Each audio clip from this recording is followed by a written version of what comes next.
കറുത്തമുത്ത്, പട്ടുസാരി, സുമംഗലി ഭവ, ഏറ്റവും ഒടുവിൽ മൗനരാഗത്തിലെ വില്ലെത്തി.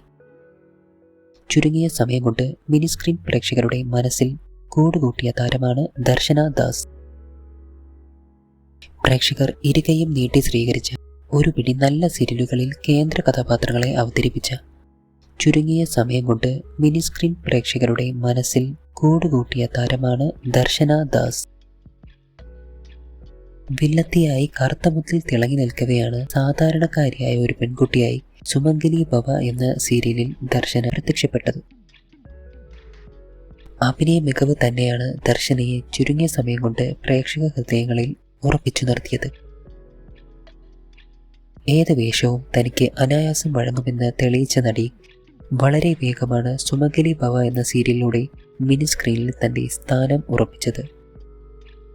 എന്നാൽ പൊടുന്നനെയാണ് ദർശന സീരിയലിൽ നിന്നും അപ്രത്യക്ഷമായത്. നിരവധി ഊഹാപോഹങ്ങൾ താരത്തിന്റെ പിന്മാറ്റവുമായി ബന്ധപ്പെട്ട് സോഷ്യൽ മീഡിയ വഴി പ്രചരിച്ചിരുന്നു. ഇതിന്റെ വാസ്തവം തേടി പലരും അന്വേഷണം നടത്തിയിരുന്നു. അപ്പോഴാണ് വിവാഹം കഴിഞ്ഞ വിവരം ദർശന തന്നെ വ്യക്തമാക്കിയിരുന്നത്.